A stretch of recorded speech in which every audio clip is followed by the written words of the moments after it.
3 linggo ng pagkabingi ang nagbago ng buhay ko magpakailanman. Hindi dahil nawala ang pandinig ko, kundi dahil nakabalik ito. Kapag hindi ka makarinig, akala ng mga tao pwede nilang sabihin ang kahit ano. Ganoon din ang akala ng anak kong si Maria. At ang narinig ko nang umuwi ako mula sa ospital ay naging dahilan para sana manatili na lang akong bingi. Pero nagbigay din yon sa akin ng perpektong pagkakataon para makaganti. Ang tuloy-tuloy na beep ng heart monitor ay parang simponya sa pandinig ko. Pagkatapos ng 3 linggong katahimikan, ang simpleng tunog na iyon mula sa makina ay mas maganda pa sa alinmang awitin na sinayawan namin noon ni Lourdes. Pinatong ko ang palad ko sa dibdib ko.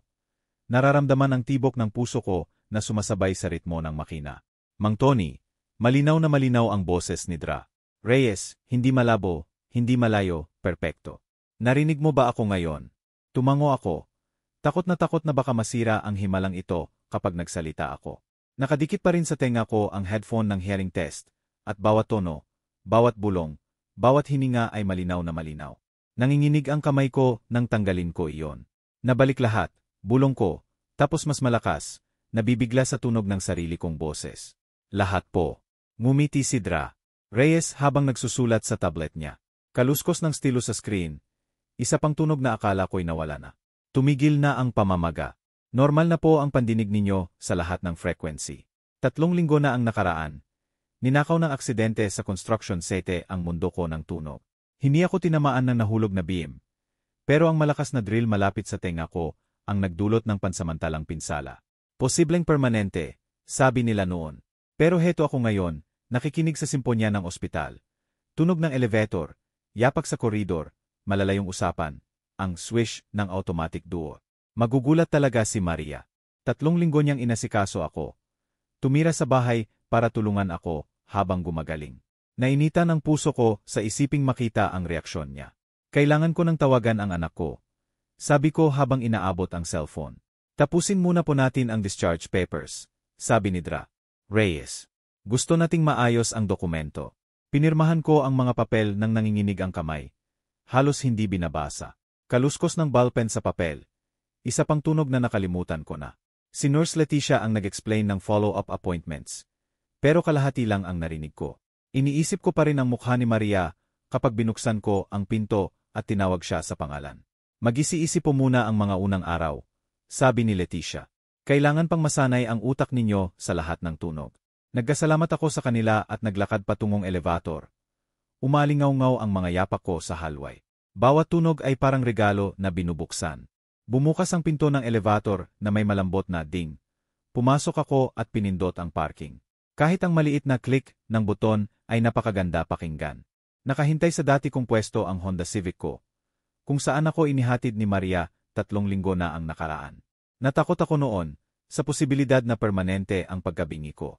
Ngayon, nang paandarin ko ang makina, halos tumawa ako sa pamilyar na ugong. Automatikong bumukas ang radyo. Istasyon ng lumang tugtugin na mahal ni Lourdes.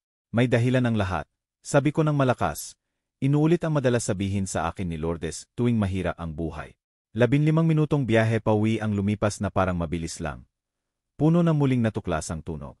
Ugong ng trapiko, iba pang makina, preno na tumitili, busina sa malayo. Nakalimutan ko kung gaano kalakas ang ingay ng mundo, kung gaano kabuhay. Pareho pa rin ang hitsura ng subdivision namin. Mga maayos na bahay, damuhan na inaalagaan, maayos na driveway. Si Aling Petra ay nagtatanim sa tabi. Kaluskos ng reke niya sa semento. 2 bahay ang layo, naglalaro ang mga bata sa likod bahay. Tumatawa na dinadala ng hanging marso. May tumatahol na aso sa kung saan. At sumagot naman ang isa sa kabilang kalsada. Pumasok ako sa driveway namin at tumigil sandali.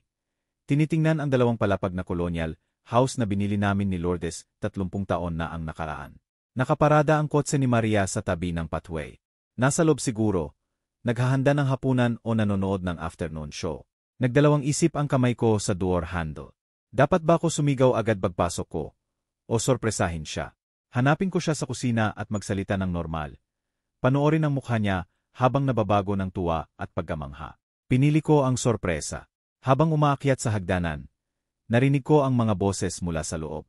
Si Maria at si Carlo ang mag-usap sa kusina. Sakto. Mapapahiya ko silang pareho.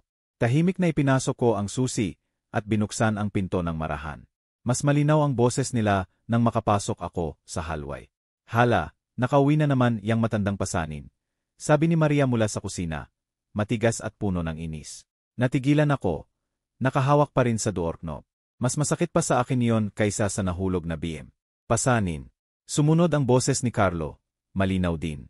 At least nakakatulong yung insurance sa bayad sa ospital. Pwede pa sana mas malala. Biglang nanghina ang mga binti ko. Idinikit ko ang likod ko sa peder ng hallway. Halos hindi humihinga. Mali siguro ito. Baka mali lang ang narinig ko. Bagong balik lang ang pandinig ko. Pero winakasan ni Maria ang pag-asang mali ako. Gusto ko nang matapos tong lahat. 3 linggo akong nagkunwari na may pake ako sa bawat kailangan niya. Pagod na ako. Natigilan ang mundo sa paligid ko. Boses ng anak ko iyon, anak ko, na tinuturing akong hindi gusting obligasyon. Ang anak na pinaggagastusan ko sa kolehiyo, tinulungan sa diborsyo, tinanggap sa bahay ko kahit kailan niya kailangan. Nanatili akong tahimik sa hallway na iyon, nakikinig sa 2 taong pinagkakatiwalaan ko sa buong mundo, na hindi nila alam na naririnig ko ang bawat salita. Parang may kumurot at pinilipit ang lahat sa loob ng dibdib ko. Ang hallway ay parang lumalaki at lumiliit sa bawat tibok ng puso ko habang inietso sa isip ko ang mga salita ni Maria, matandang pasanin. 3 linggo akong naniniwalang nandito siya dahil mahal niya ako. Dahil gusto niyang tulungan ang tatay niya sa pinakamalalang krisis ng buhay ko. Napakabobo ko pala.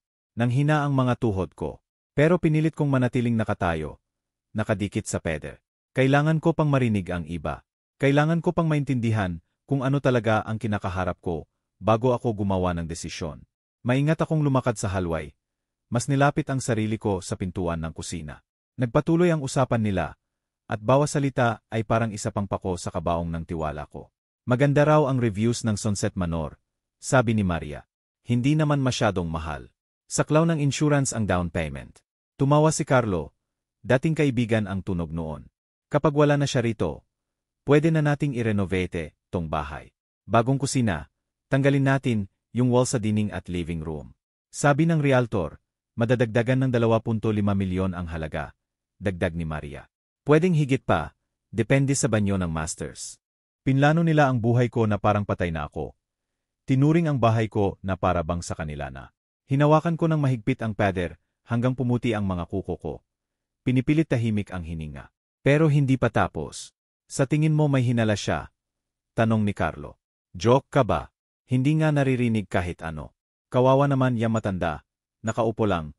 Tumatango at ngumingiti habang sinusulatan ko. Nakakadiri nga eh. Ang paghamak sa boses niya, boses ng sarili kong anak, nagpantig ang tiyan ko. Naalala ko lahat ng note na sinulat niya sa nakaraang 3 linggo. Lahat ng peke at sobrang ngiti, mga mahinang topic sa balikat. Puro acting. Kailangan kong subukan. Kailangan kong makita kung gaano sila kagaling umarte. Malalim akong huminga at nag-coach sa sarili. Magkunwari kang nalilito. Magkunwari kang nagpapasalamat. Obserbahan mo ang mukha nila at tingnan kung gaano nila kaya lokohin ang taong akala nila hindi makakaalam.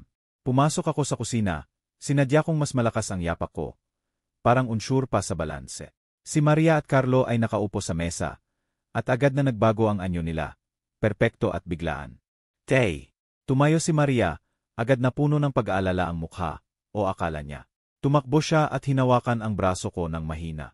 Kumusta kayo? Mukha kayong pagod. Ang boses na tumawag sa akin na pasanin, 1 minuto lang ang nakaraan. Ngayon puno ng peking tamis. Pinayagan kong sumandal ako sa hawak niya. Ginagampanan ang papel ng mapagpasalamat at nalilitong tatay. Si Carlo naman, hindi kailangan. Malakas ang boses na parang bingi ako talaga. Kamusta po, Mang Tony? Ano po ang sabi sa ospital? Tumango ako at nagkibit balikat. Itinuro ang tenga ko na may tanong sa mukha. Agad kinuha ni Maria ang notepad sa counter. Sanay na siya sa routine na ito sa nakaraang 3 linggo. Sumulat siya. Sabi ng doktor, malapit nang bumalik ang pandinig mo. Magandang balita, yan. Binasa ko at pinuno ng pag-asa ang mukha ko. Sa loob, nirecord ko ang bawat detalye ng performance niya. Kung paano niya binuka ang mata para mukhang excited. Kung paano niya pinisil ang balikat ko na parang kasama siya sa tuwa ko. Kung paano tumango si Carlo sa tabi niya na parang may pake siya maliban sa kailan ako alis sa daan niya. Sumandal si Carlo at sumulat din. Baka dapat na nating pag-isipan ang care options kapag medyo malakas ka na. Temporary lang hanggang tuluyan kang gumaling. Mabilis na dagdag ni Maria habang sumusulat sa ibaba. Para may tumulong sa gamot at therapy. Hindi permanente. Masigla kong tumango. Parang napakagandang balita ito. Sa loob, napansin ko kung gaano nila ito pinag-isipan. Mula sa pagdalakay ng nursing home para sa kapakanan ko hanggang sa ipresent ito bilang temporary medical care. Matagal na nilang plano ito. Sa susunod na ilang minuto, perpekto kong ginampanan ang papel ko. Itinuro ko ang mga bagay at mukhang nalilito kapag sumasagot sila ng malakas. Tumango akong puno ng pasalamat kapag sumusulat si Maria ng tanong kung gutom ba ako o may kailangan ba ako. Nagawa ko pang ngumiti na parang pagod pero kontento nang tinapik ni Carlo ang likod ko at sumulat ng, "Sobrang saya namin na okay ka na po." Bawat galaw ay parang paglunok ng lason. Pero pinilit ko pa rin. Kailangan ko pang malaman ang iba. Kailangan ko pang maintindihan kung ano talaga ang plano nila at gaano pa ako katagal bago nila ito isagawa. Sa wakas, itinuro ko ang itaas at sumulat ako ng sarili kong note. Pagod na. Matutulog muna. Niyakap ako ni Maria. Talagang niyakap at malakas na sinabi, "Sige po, tay. Matulog kayo ng matulog." Dahan-dahan akong umakyat. Nararamdaman ang tingin nila sa likod ko. Bago pa ako makarating sa unang baitang, narinig ko ang boses ni Carlo. Mas tahimik na ngayon pero malinaw pa rin sa naibalik kong pandinig. Kanya yon totally. Umahon ako sa hagdan ng dahan-dahan. Hawak ang barandilya para hindi manginig. Pagdating ko sa kwarto namin ni Lourdes na 30 taon na kaming tinamnan, tahimik kong isinara ang pinto at naupo sa gilid ng kama. Iba na ang pakiramdam ng bahay ngayon. Ang mga pader na dating simbolo ng kaligtasan at pamilya, ngayon ay parang kulungan. Ang anak na pinalaki at minahal ko ay naging estranghero na may mukha ni Maria. At ako pala ay sagabal lang sa pagitan niya at sa pera ko. Tinitigan ko ang larawan sa nightstand, si Maria sa graduasyon niya sa kolehiyo. Nakayakap sa balikat ko, parehong nakangiti sa kamera. Nawala na ang batang iyon, kung mayroon man talaga. Pero hindi ako walang laban. Akala nila kalaban nila ay litong matandang bingi na tatanggap ng anumang tirang pag-aalaga na ibibigay nila. Hindi nila alam kung ano ang ginising nila. Nasa maliit na plato pa rin sa nightstand ang singsing pamana ni Lourdes. Kinuha ko ito nang nanginginig ang daliri.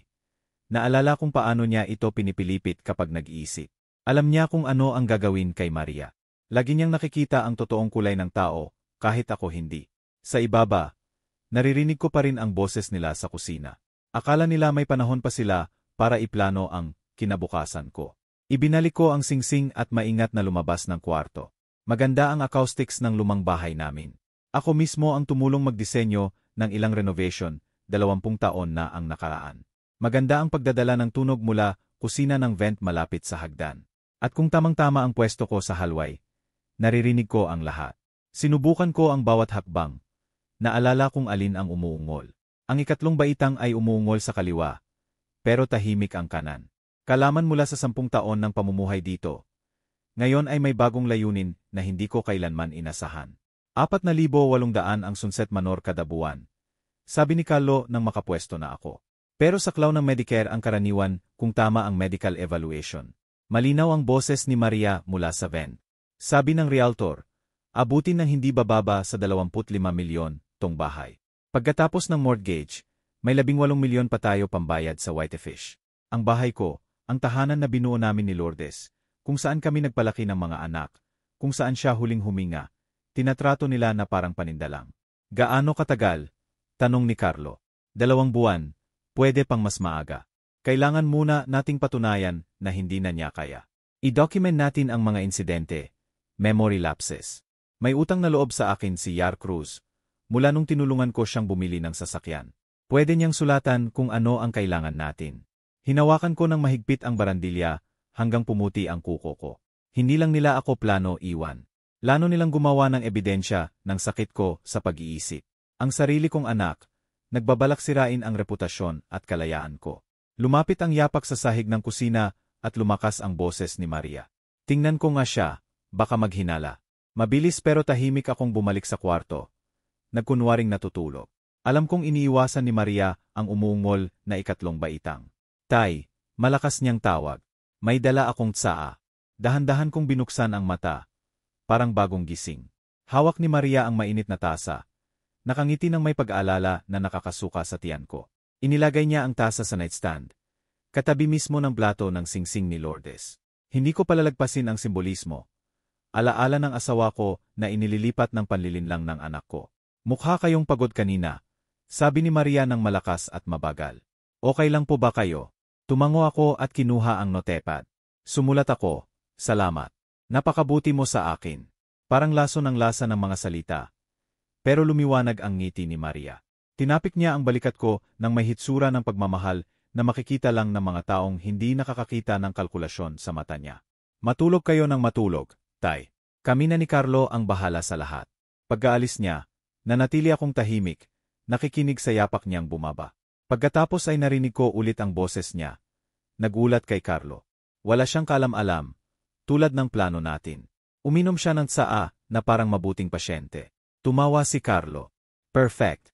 Pwede na nating bilisan. Bakit maghihintay pa ng 2 buwan? Pwede ng next week si ER cruise. Pwede kung madadagdagan natin ng insidente sa susunod na 2 linggo.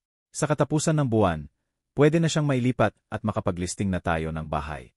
Nakatitig ako sa kisame, mabilis ang isip. Hindi lang nila ako ipagkanulo. Lano nilang burahin ako, alisan ng kalayaan, dangal, tahanan, lahat ng nagbibigay saysay sa buhay ko. Pero nagkamali sila ng isang bagay. Akala nila kalaban nila ay walang labang matandang bingi na tatanggap ng anumang kapalaran na ibigay nila. Hindi nila alam na bawat salitang binibitiwan nila ay nagiging ebidensya laban sa kanila. Kinuha ko ang wallet ko at inilabas ang calling card na tinago ko ng 3 taon. Ati. Roberto Cruz, abogado.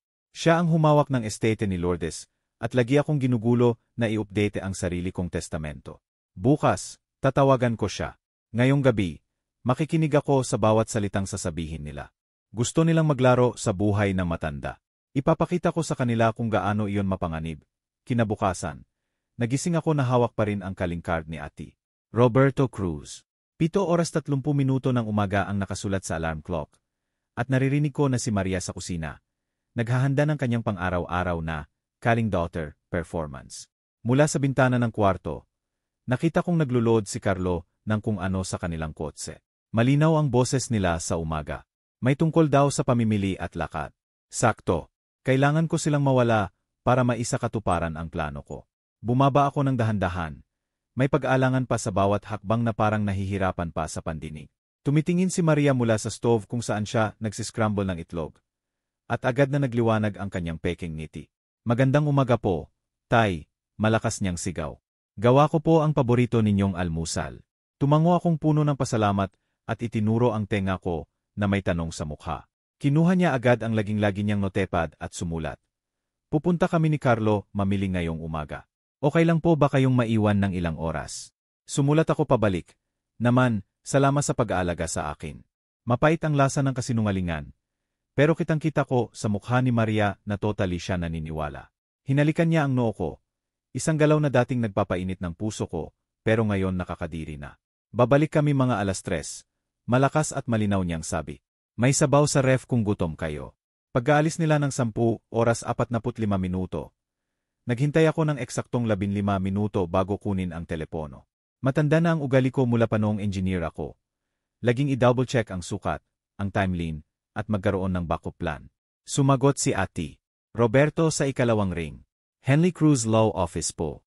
Roberto, si Tony po ito. Kailangan ko nang baguhin agad ang testamento ko. May katahimikan. Tony, akala ko po may problema pa kayo sa pandinig. Mahaba ang kwento. Pwede nyo ba akong matanggap ngayong araw? Urgent po. Seje, pwede kitang squeeze mga 11:30 minuto. Pero sigurado ka ba na? Hindi pa ako naging ganito kasigurado sa buong buhay ko. 12 minuto lang ang biyahe papuntang downtown Quezon City. Nasa dating bahay Victorian sa may Timog Avenue ang opisina niya. Paihong building kung saan niya inasikaso ang estete ni Lourdes 5 taon na ang nakaraan. Nagulat si Aling Susan, ang sekretarya, nang makita akong pumasok na walang tulong. Mang Tony, buti po gumaling kayo. Normal na volume ng boses niya. Salamat po, Aling Susan. Malaki na ang improvement. Lumabas si Ati. Roberto mula sa inner office, matangkad pa rin, may mga uban na, at higit 10 taon na humahawak ng legal ko. Matigas ang handshake niya, pero puno ng pag-aalala ang mata. Tony, kailangan ko lang magtanong, may problema ba kayo sa pag-iisip? May nalilito ba? nakakalimutan. Tiningnan ko siya ng diretso sa mata. Roberto, gusto kong lahat mapunta kay Miguel. Lahat. Ang bahay, savings, investments, lahat. At kay Maria, 1,000 piso lang, para maunawaan niya kung bakit. Nagtaas ang kilay niya, pero matagal na siyang abogado para magtanong ng sobra. Malaking pagbabago, tumula sa dating testamento mo. Ihanda mo ang papeles. Pipirmahan ko ngayong araw din. Sa susunod na 1 oras, pinag-usapan namin ang detalye. Bahay, 25 milyon ang appraisal. Savings, 10.5 milyon. Investment portfolio, 6.5 milyon kabuwang 41 milyon. Lahat mapupunta kay Miguel sa sitol, hindi sa anak kong tumawag sa akin na matandang pasanin.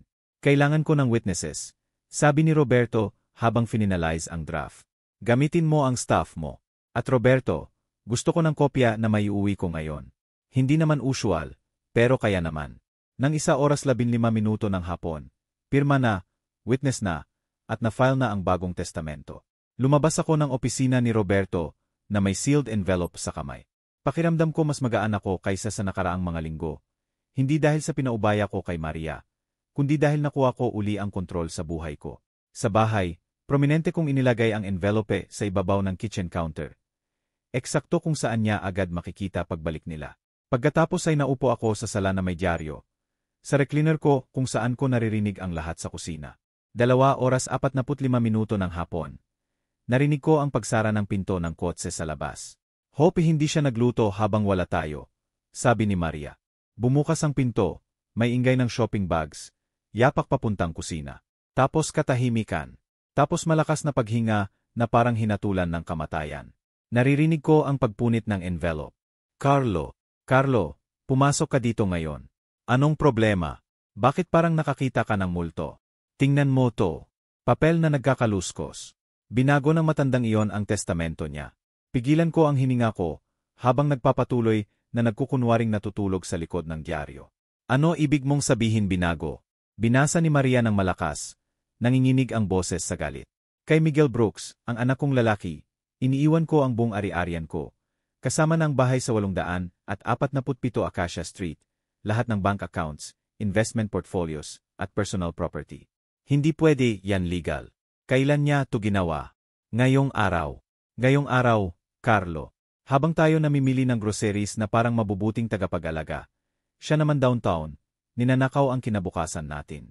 May upuang nagkaluskos, may naglalakad na mabilis. Magkano ba talaga? 25 milyon ang bahay pa lang. Plus savings, plus investments. Carlo, nawala sa atin ang mahigit 40 milyon para lang mapunta sa kapatid kong 2 taon, hindi bumibisita. May mapait at matalim na tawa si Maria. May dagdag pa Pakinggan mo to, kay Maria Brooks Torres, ang anak kong babae. Iniiwan ko ang 1,000 piso para maunawaan niya kung bakit. Katahimikan sa kusina maliban sa mabigat na paghinga. Para maunawaan niya kung bakit. Ulit ni Carlo ng mabagal. Anong ibig sabihin nun? Ibig sabihin alam niya. Pumalamig ang boses ni Maria. Paano? Imposibleng narinig niya tayo. Ilang linggo natin siyang kinakausap sa harap niya. Bakit may ganito? Paano nakapunta ang litong bingi sa abogado at nakapagbago ng testamento nang hindi natin alam? Pinilit kong huminga ng mabagal at pantay-pantay habang nagpapatuloy na nagkukunwaring natutulog. Gusto kong ngumiti, tumawa, ipakita ang magandang bitag na inilatag ko. Pero hindi pa tapos ang laro. Okay, sabi ni Carlo, pinipilit maging kalmado. Mag-isip tayo ng maayos. Baka hindi siya ganun ka-out. Baka nagpapanggap lang siya. Testing us. Nagkunwaring bingi habang pinaplano natin ang buhay niya. Tumahimik ka. Nasa kabilang kwarto lang siya. Yapak patungong sala. Pumikit ako ng tuluyan at hinayang medyo lumuwag ang dyaryo sa kamay ko. Larawan ng matandang natutulog sa silya. Tay, matamis na matamis ang boses ni Maria, pero naririnig ko ang tensyon sa ilalim. Gising po ba kayo? Dahan-dahan akong gumalaw. Nagkunwaring bagong gising. Tiningnan siya ng may kalituhan. Pula ang mukha niya. Nakakuyom ang mga kamay. Oh, Maria, maganda ba ang shopping niyo? Tinitigan niya ako ng matagal. Hinahanap ang kahit anong senyales ng panlilinlang. Tay, pumunta po ba kayo kahit saan ngayong araw? Habang wala kami, itinagilid ko ang ulo ko. Mukhang tunay na nalilito. Pumunta saan? Dito lang ako. Bakit ako alis? Walang binisita. Walang tinawagan. Tawag. Hinawakan ko ang tenga ko na may malungkot na ngiti. Anak, hindi pa ako makarinig ng maayos para makipagtelepono. Alam mo naman yon. Nagigting ang panga ni Maria, pero pinilit niyang ibalik ang mapag-alagang ekspresyon. Siyempre, nakalimutan ko. Sorry po, Tay. Bumalik siya sa kusina at narinig ko ang mabilis na bulong kay Carlo. Kung hindi siya ang pinakamahusay na aktor sa buong mundo, may mali talaga. Anong gusto mong gawin? Tawagan si Yar Cruz. Sabihin natin kailangan na bukas, hindi next week. Kung naglalaro siya, ipapakita natin kung sino ang mananalo sa larong ito. Kung totoo namang nalilito siya at coincidence lang ang testamento, malamig na tawa ni Maria. Hindi niya maalala na pinirmahan niya, yon kahit kailan. Nakaupo ako sa silya, medyo nanginginig ang dyaryo sa kamay ko, at napangiti ako sa sulok ng labi. Narinig ko si Maria na nagdadial sa kusina. Malinaw na malinaw. Malalim na paghinga, passing, naghahanda sa mahirap na usapan. Miguel, salamat naman sumagot ka. Boses niya mataas at tense. Hindi okay ang lahat. Nawala sa kanyang katinuan si Daddy. Binago niya ang testamento niya. Lahat mapupunta sa'yo. Pinutol niya ako, maliban sa 1,000 piso na insulto. Naririnig ko ng mahina ang boses ni Miguel sa kabilang linya. Ngayong araw, habang namimili tayo na parang mabubuting anak, siya naman downtown, ninanakaw ang buong kinabukasan ko. Naririnig ko ang pagiyak na parang totoo. Nagsacrifice ako ng lahat para sa kanya, Miguel. Lahat. Tumira ako dito, isinantabi ang buhay ko, at ganito ang binabalik niya sa akin. Magaling siya. Kung hindi ko narinig ang tunay niyang sinabi noon, baka naniniwala pa ako. Hindi na siya mentally competent. Kailangan mong tanggihan ang mana. Dapat hatiin natin ng patas. Mahabang katahimikan. Siguradong matagal ang sagot ni Miguel. Tiningnan ko sa pintuan ng kusina. Nakita kong namumula ang mukha ni Maria. Anong dahilan? Sigaw niya bigla. Anong magandang dahilan? Ako ang anak niya. Ako ang nag-alaga habang ikaw komportable sa seattle. Tapos malamig na ang boses niya. Huwag mo akong husgahan, Miguel. Isang beses ka lang bumisita sa isang taon. Magpapadala ka ng Christmas card, tapos bigla kang eksperto. Binarag ang telepono. Mabilis na yapak ni Maria pabalik ng kusina. Perfect timing. Gumalaw ako sa silya ko. Nagkunwaring bagong gising. Maria, may tumawag ba? Parang may narinig akong boses. Bigla siyang humarap. Pula pa rin ang mukha sa galit. Pero pinilit mag-alala uli. Ah, Tay. Si Miguel lang. Kaunting usapan lang. Tumango ako. Hinawakan ng tenga ko na may kalituhan. Miguel, ang anak ko. Okay lang ba siya? Mukha kang upset. Tay, kailangan nating mag-usap tungkol sa testamento mo. Tungkol sa binago mo ngayong araw. Blanko akong tumingin sa kanya. Testamento ko. Hindi ko maintindihan. Anong binago? Kita ko ang frustration sa mata niya habang napipilitan siyang mag-explain sa taong akala niya bingi at lalo nang nalilito. Wag na lang po muna, Tay. Magpahinga na lang kayo. Kung sigurado ka namang okay lang. Sabi ko habang dahan-dahang tumayo. Matutulog muna ako. Nakakapagod ang lahat ng excitement. Dahan-dahan akong umakyat. Parang matandang mahina pa ang tuhod. Pero pagkasara ko ng pinto ng kwarto, mabilis na akong gumalaw. May cellphone ako sa drawer na hindi alam ni Maria. Dinyal ko si Miguel mula memory. Miguel, si Daddy ito. Mahabang katahimikan. Tay, paano? Sabi ni Maria may problema ka pa sa pandinig. Anak, kailangan mong maupo. Magsasalita ako ng mga bagay na magugulat ka. Pero panatilihin mo to sa ating dalawa lang. Pangako. Siyempre po, Tay. Anong nangyayari? Malalim akong huminga. Miguel, naririnig ko ng perpekto ang bawat salita mo. Bumalik ang pandinig ko 3 araw na ang nakaraan. Pero hindi ko pa sinasabi kay Maria dahil natuklasan ko kung ano talaga ang tingin niya sa akin. Anong ibig mong sabihin? Tinawag niya akong matandang pasanin, Miguel. Narinig ko sila ni Carlo na nagpaplano na ilagay ako sa Sunset Manor para maibenta ang bahay at makabili sila sa Whitefish gamit ang pera ko. Naririnig ko ang mabilis na paghinga ni Miguel sa kabilang linya. Tay, sigurado ka ba talaga? Anak, bawat salita. May kaibigan pa silang doktor na si Yar Cruz na magfo-forge ng evaluation para ma-declare akong walang kakayahang magdesisyon. Plano nilang kunin lahat. Mahabang katahimikan. Tay, nakakaramdam ako ng sakit. Lahat ng tinulungan mo siya, pangkasal, tuition, lahat, ganito ang isinauli niya. Lagi nang nakita ni Mama ang totoo kay Maria. Dapat pinakinggan ko si Lourdes noon pa. Anong kailangan mong gawin ko? Kapag tinawagan ka uli ni Maria, at tatawagan ka niya, makipaglaro ka. Sabihin mong nag-alala ka sa kalusugan ko. Sabihin mong iniisip mong bumisita this weekend. Gusto mong magsinungaling ako sa kapatid ko. Gusto kong bigyan mo siya ng sapat na lubid para mabitay niya ang sarili niya. Naririnig ko uli ang mabilis na usapan sa ibaba. Hold on, Miguel. May plano sila. Malinaw na malinaw ang boses ni Maria mula sa vent. Kinumpirma ni Yar Cruz, bukas ng umaga 10 oras. Dito niya gagawin ang evaluation sa bahay. Paano kung tumanggi ang matanda? Sagot ni Carlo. Wala siyang choice. Sabihin ni Yar Cruz na may signs na ng dementia, confusion, memory loss, hindi na makapagdesisyon ng tama. Kasama ang bagong testamento bilang ebidensya ng instability. May base na tayo para sa competency hearing. Bumalik ako sa telepono. Narinig mo ba, Miguel? Sapat na, Tay. Bukas ng umaga nila plano ay declare kang incompetent. Hindi natin hahayaan yon. Hindi natin hahayaan. Pero may plano ako. Kapag tinawagan ka ni Maria bukas, mag-alala ka. Sabihin mong maganda raw ang evaluation. Ipapakita natin sa kanya kung sino talaga ang niloloko niya. Hindi ko na kailangang maghintay ng matagal. Kinabukasan ng umaga, eksaktong 9:45 minuto. Narinig ko ang kotse nila na pumasok sa driveway.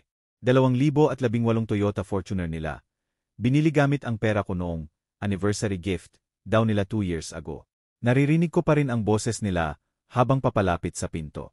Bak BY 2 lang tayo, sabi ni Carlo. Malakas para raw marinig ko kahit akala nila bingi pa ako. Tay, pupunta lang kami mamili uli. Babalik agad, sigaw ni Maria na may peking tamis. Hindi ako gumalaw sa likod ng blinds. Hinintay ko silang umalis. Pagkaalis nila, ngumiti ako. 3 oras. Higit pa sa sapat para ihanda ang kanilang pamamaalam. Dahan-dahan akong naglakad sa buong bahay.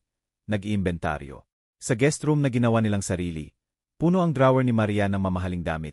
Silk blouses, designer jeans, alahas na kumikinang kahit madilim. Lahat binili gamit ang credit card na nakalihistro pa rin sa address ko. Sa closet naman ni Carlo, 3 business suite, golf set na worth 1 buwanang sweldo ng ibang tao, laptop, gadgets, at leather briefcase na puno ng business cards mula sa mga trabahong hindi naman niya natapos. Bumaba ako sa basement at kinuha ang 2 malalaking Samsonite na ginamit namin ni Lourdes sa anniversary trip namin sa Baguio at Sagada. Matibay pa rin ang leather, makintab pa ang brass. Dating nagdadala ng masayang alaala ang mga maleta na to. Ngayon, magdadala sila ng ibang bagay. Sinimulan ko kay Maria. Maingat kong tiniklop ang bawat damit. Parehong paraan ng pagtupi ko noon ng architectural blueprints. Kasama ang wedding gown niya na nakaplastic pa rin. Mga photo album mula college na pinondohan ko. Ang jewelry box na regalo ko sa kanya noong 16 na TA birthday niya. Lahat ng dala niya sa bahay ko. Lahat ng naipon habang nakatira ng libre at nagpaplano ng paggawasak ko. Sunod si Carlo. Mga gadgets, golf set, leader shows, portfolio na puno ng future business na hindi naman niya sineryoso. Lahat inilagay ko sa ikalawang maleta. Habang nag-e-empake, naalala ko ang sinabi ni Lourdes noong huling beses na bumisita si Maria bago sila ikasal. Ang batang yan, kinukuha lahat ng ibinibigay mo tapos humihingi pa ng higit. Kailan ba matatapos, Tony? Hindi kailanman, sabi ko ng malakas sa walang laman na kwarto. Hindi kailanman matatapos. Dinala ko ang 2 maleta sa sala at inilagay ng kitang-kita sa harap mismo ng sofa. 2 mamahaling maleta na parang tahimik na saksi ng pagtataksil. Bumalik ako sa recliner ko, dyaryo sa kamay, perpektong pwesto para makita ang pinto at marinig ang lahat. 1:45 minuto AM. Narinig ko ang kotse. Pagsara ng pinto. Tawa ni Maria tungkol sa kung ano mang sinabi ni Carlo. Ingay ng shopping bags. Bumukas ang pinto. Sobrang dami nating nabili para bukas kay Yar Crew. Biglang tumigil ang boses ni Maria. Tumama ang mga shopping bag sa sahig na parang putok ng baril. Ano to? Sigaw ni Carlo. Maria, maleta natin to ah. Mabilis na yapak ni Maria papasok. Hininga niya mabilis at mababaw. Tay, ano po tong ibig sabihin nito? Hindi ako gumalaw. Itinaas ko lang ng kaunti ang dyaryo. Nagkunwaring nagbabasa ng mahimbing. Tapos nangyari ang hindi ko inasahan. Oh my God, Carlo, sigaw ni Maria. Pero biglang puno ng excitement ang boses niya. Nag-empake na siya. Umalis na siya. Talaga, masayang-masaya si Carlo. Ibig sabihin pupunta na siya sa Sunset Manor. Hindi na natin kailangang ituloy si Yar Cruz. Halos tumatawa na si Maria. Libre na tayo. Pwede na nating simulan ang renovation next week. Tawagan na natin yung kontraktor sa Baguio. 40 milyon, Maria. Libre na tayo. Nagdiwang sila. Talagang nagdiwang. Sa akala nila'y pagtalikod ko, pagkatalo ko, pag-ayaw ko sa sarili kong buhay. Bawas salitang masama ang sinabi nila noon ay napatunayan ng lubusan kung sino talaga sila. Dahan-dahan kong ibinaba ang dyaryo at tinitigan silang pareho. Hindi, anak, sabi ko ng malinaw, kalmado, at malakas. Ikaw ang alis sa bahay ko. Nagmukha si Maria na parang sinampal ng kidlat. Kumunot ang ngiti sa labi niya bago tuluyang gumuho. Tay, narinig mo ako. Halos bulong niya. Carlo, hakbang paatras papuntang pinto. Mata ay malaki sa gulat. Gaano katagal na kayong nakakarinig uli? Tumayo ako ng dahan-dahan. Pakiramdam ko mas matangkad at mas malakas kaysa sa nakaraang mga taon. Bawas salita simula nang umuwi ako mula sa ospital 3 araw na ang nakaraan. Nilipad ang kamay ni Maria sa bibig niya. Narinig mo lahat. Lahat ng sinabi ninyo tungkol sa pagiging matandang pasanin ko. Lahat ng plano ninyong ibenta ang bahay ko.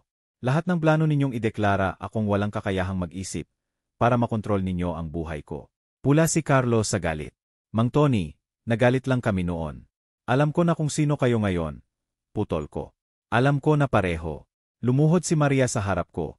Hinawakan ang braso ko ng mahigpit. Tay, please, may paliwanag kami. Nag-aalala lang kami sa'yo. Akala namin kailangan mo ng mas maraming tulong. Kinalkula ninyo ang 40 milyon ko na parang sa inyo na yon. Malamig kong sabi. May plano kayong pekihin ang medical evaluation para ma-declare akong baliw. Iyan ba ang pag-aalala? Iyon ang ideya ni Carlo. Desperate niyang itinuro ang asawa. Hindi ko yon gagawin sa'yo. Tinawag mo akong pasanin, Maria. Sa mismong bahay ko. Habang pinaplano ninyong nakawin ang kalayaan ko. Wala nang kulay ang mukha ni Carlo. Hindi mo kami pwedeng palisin ng ganito. May karapatan kami dito. Wala kayong karapatan. Sagot ko ng mahinahon. Nakatira kayo ng libre. Ngayon, matututo kayong mabuhay nang wala ang tulong ko. Bumagsak si Maria sa sahig. Umiiyak na parang bata. Tay, ako ang anak mo. Nagkamali lang ako. Mahal kita. Tiningnan ko siya mula ulo hanggang paa. Ang babaeng kumukuha ng lahat ng ibinibigay ko at gustong-gusto pang higit pa. Na handang sirain ang dangal ko para sa pera. Kung mahal mo ako, hindi mo ako tatawaging pasanin. Hindi mo ako ay dedeklara na baliw. At hindi mo ipagdidiwang ang akala mong pagkatalo ko. Itinuro ko ang 2 maleta. Nandoon lahat ng dala ninyo. Lahat ng naipon ninyo habang nakatira rito ng libre. Higit pa yon sa nararapat sa inyo. Ganap ng gumuho ang pagkukunwari ni Maria. Tay, sinisira mo ang puso ko. Ako ang panganay mo, si Mama. Malulungkot to kung makita kanyang ginaganito ang sarili mong anak. Hindi na ako napigilan. Pinagbababalaan ako ni Mama tungkol sa'yo bago siya namatay, Maria. Sinabi niya, mag-ingat ka kay Maria. Dumadalaw lang yan kapag may kailangan. Hindi totoo yan. Gawa-gawa mo lang. Sinabi niya, yon pagkatapos mong hingin ang 300 mil para sa anniversary cruise ninyo habang nasa hospice siya. Natigilan si Maria. Bumangon siya. Puno na ng galit si Carlo. Hindi pwede to. Ipapakontest namin ang testamento. Ipapakita namin na wala ka ng katinuan. Ngumiti ako ng mahinahon. Good luck. May recordings ang abogado ko ng lahat ng plano ninyo. Wala naman talagang recording. Pero sapat na yon para matakot sila. Tay, please, bulong ni Maria. Takot na. Alis na kayo. Hinawakan ni Carlo ang isang maleta ng mahigpit. Makikita mo, matanda ka. Makikita mo kung ano ang mag-isa talaga. Mag-isa ako ng 3 taon, sagot ko. At least ngayon, hindi na ako magkukunwaring hindi. Kinuha ni Maria ang 2 maleta. Galit na galit ang mukha. Maghihintay kami ng tawag mo kapag nangailangan ka na. Hindi na ako tatawag. At huwag na kayong tatawag para humingi ng pera. Isinara ko ang pinto pagkaalis nila. Tumunog ito ng malakas, parang kampana ng kalayaan. Sa bintana, pinanood ko silang pilit inilalagay ang maleta sa Fortuner. Kailangang ayusin ni Carlo ng 3 beses bago kasya. Umiyak si Maria habang nakaupo sa passenger seat. Galit na galit. Sa wakas, umandar ang kotse at nawala sa driveway. Sa huling pagkakataon, nanatili akong nakatayo sa bintana ng ilang minuto pa. Tinitingnan ang bakanteng kalsada.